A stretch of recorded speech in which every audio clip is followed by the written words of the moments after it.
Hey there guys, and welcome back. On this week's show, we're going to be doing some pyrography.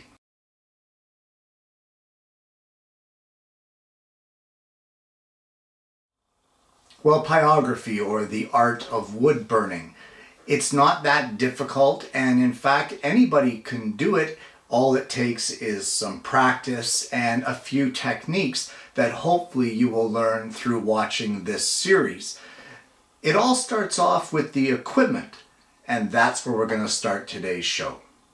Well, although there are all different types of burners, fixed base and whatnot, today we are going to be focusing on these razor tip systems, which is the type that I use.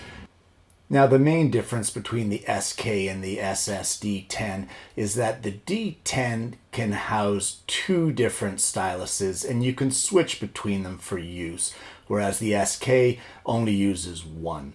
They both have adjustable settings and they are very easy to dial in, on-off switches, and of course LEDs to show what has power and what does not. Well, with these units, there are two types of cables that are available for use. We have the normal type, which is this one here, and this is for normal burning, detail burning, and that sort of thing. And as well, we also have this heavy-duty cable, which is more for higher amperage burning, for things like shading and that sort of thing.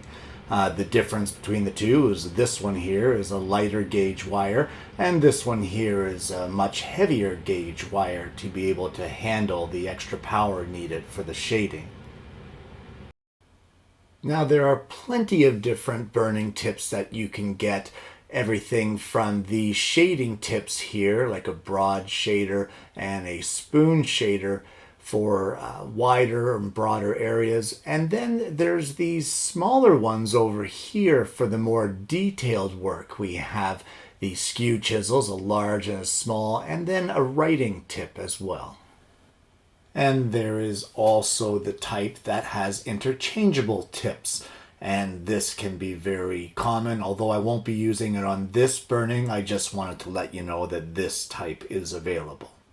And basically that is it when it comes to the equipment that you actually need to wood burn. You need a wood burner and some kind of wood burning tip. But what about accessories? Well, one of the ones I'd like to show you here is another shop-made accessory, and it's basically a computer fan. And the computer fan has been wired up to just a regular house cord from an old appliance. And what this does is it draws the smoke away from you while you're burning so that you're not inhaling all that smoke. So we'll just plug it in here and I'll show you exactly how effective it is. The first thing you want to remember is to have the fan so that it is blowing away from you. And that will in turn draw the smoke away from your work. So as I'm burning here, let me just turn this up a bit to get some extra smoke. We'll just burn, and you can see what a great job this fan does in drawing all of that smoke completely away and over to the left-hand side. Therefore, not putting it in my face, I can see my work, and I'm not breathing it in as well. Another accessory that can help you while working on your project is a piece of 220 grit sandpaper, and this is used to lighten areas that you have burned that you thought may be a little too dark. Now you can get in there with a little bit of sandpaper and considerably lighten them up. So a little bit of sandpaper will go a long way to helping you with your wood burning. Another thing that I like to use is a retractable X-Acto knife. And what we use this for is sometimes when you burn a piece, you may go over the edge and you may need to sort of scrape the wood down a little bit just to clean it up. So it's almost an eraser of sorts. As well, if you wanted to put a highlight into a darker burning, you can use your X-Acto knife to scratch that in so that you get that white highlight in behind it. So the X-Acto knife is a great little asset when it comes to branching out with your wood burning and playing around and correcting mistakes. Before you start burning a project, one thing that I would suggest is making up a board just like this one I've made here. And it's basically a piece of wood that's the same species or type as the one that you're going to be burning for your project. In this case, it's plywood.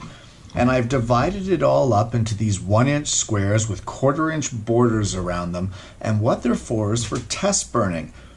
So the 1/4-inch areas, you can write down the heat setting and what tip you're using, as well as maybe the type of effect that you were going for.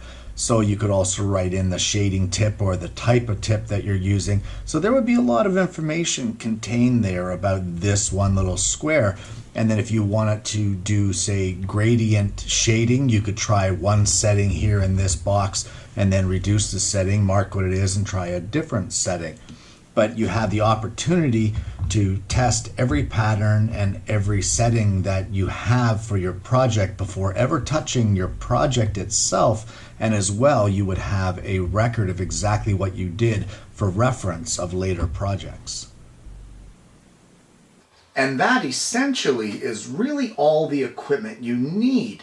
A couple things that you may also want is a pencil, and that will help to add to your pattern, basically filling in spots that you may have missed, etc., that sort of thing.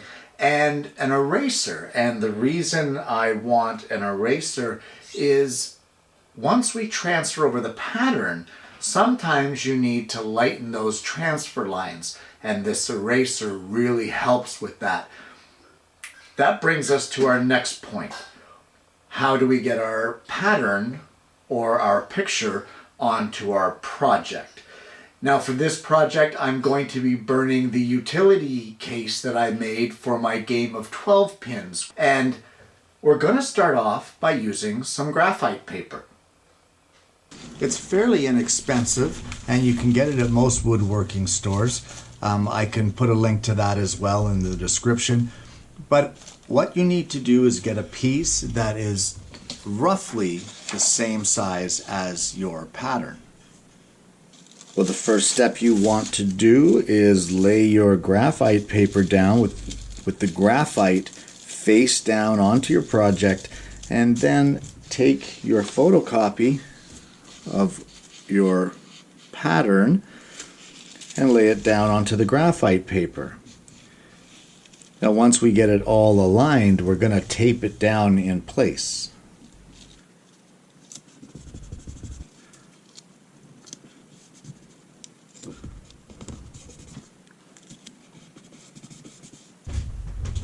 So it's really nothing special how you get your pattern onto your project. You basically trace it now that the graphite paper is in place. I would suggest using a different colored pen to do it so that you can see what you've done and what you haven't. I would also be careful of pressing too hard so you don't dent your wood. So just trace your entire pattern onto your project.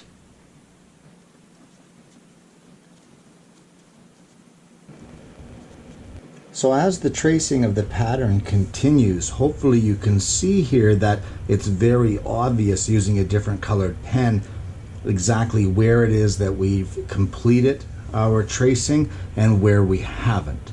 So just carry on and trace the entire pattern onto your project.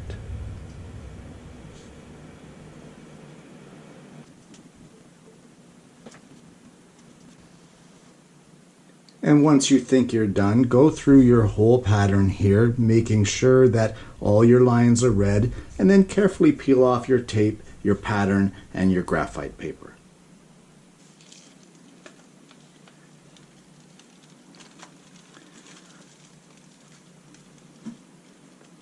And you can see there what a fantastic job that graphite paper does in transferring your pattern.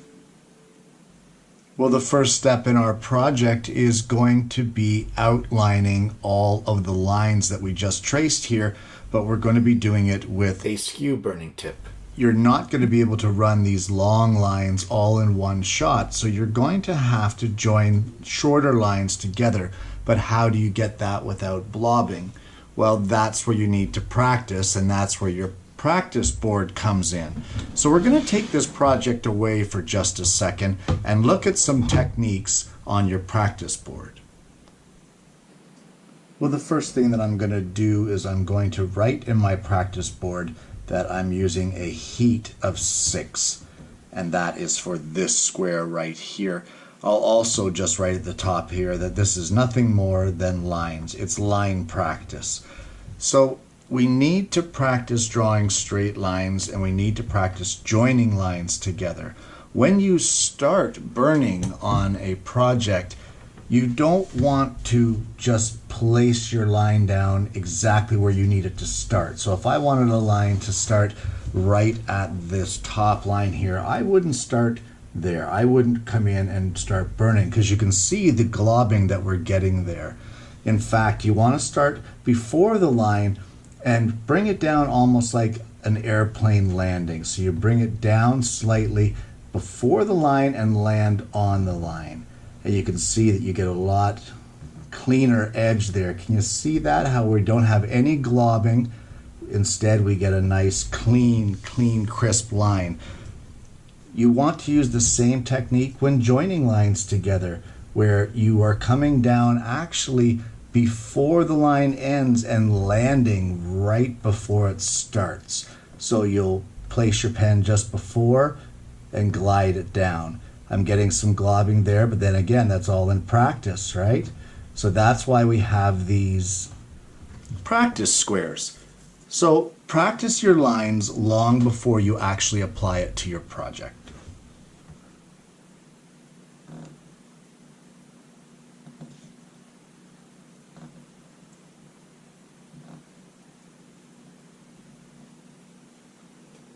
And much like we did with heat 6, I'm doing the same technique in this box below and marking it with heat 7. So you can see now where this practice grid would help, whereas these are all lines with different heat settings, and then you would maybe do stippling here and have your same different heat settings. You almost get like a menu of sorts as to what it is that you're going to get if you use certain techniques and certain heat on this type of board.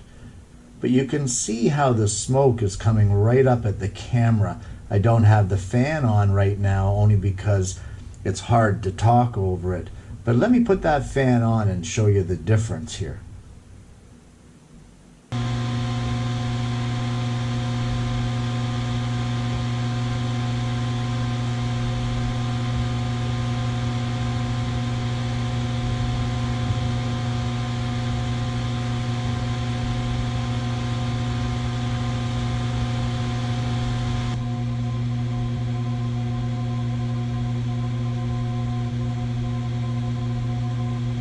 So as you go along, filling in these boxes with the different heat, don't forget to practice joining your lines so that they become smooth. Also, practice your starts and stops to try to keep all your lines inside your box. Well, I think we've played with our different settings enough, and our first step in our project now is going to be to outline all of our boards. So I'm going to look at my practice board, choose the heat setting and the darkness of the lines that I would like, and then move forward by outlining the entire building.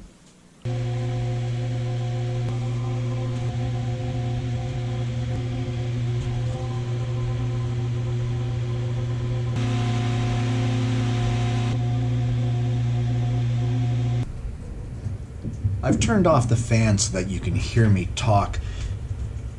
We need to do these curved lines of the water wheel, and they get done with the skew as well. And while it's fairly easy to do straight lines with the skew, curve lines are a little different and you may want to practice. You're basically running the skew along and rotating it along with the curve of the wheel. You won't be able to draw that curve line unless you rotate it with this skew. You're almost kind of steering it in place. So I'll just demonstrate here what I mean by that. And you want to start in the same way that you did, so like an airplane landing kind of thing, to start on your line, and then it's just a nice gradual curve, and you will steer as you go, and you may have to lift up and restart the line again. But you practiced doing that before, so that shouldn't be a problem for you now.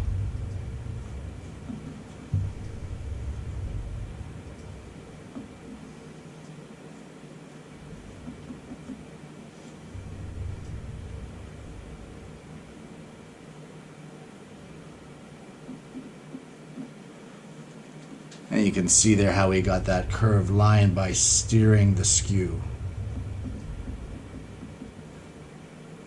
And unfortunately, that would be all the time that we have for this week's show, but we've made some great progress from going through all of the different tools and accessories that we can use for this project to transferring our pattern down and then getting our outlines done. Guys, there's still a lot more to come on this project, and I'm going to try to showcase it as best I can here on the show, and I hope you're going to join me for that when I bring you yet another Alternative Tuesdays.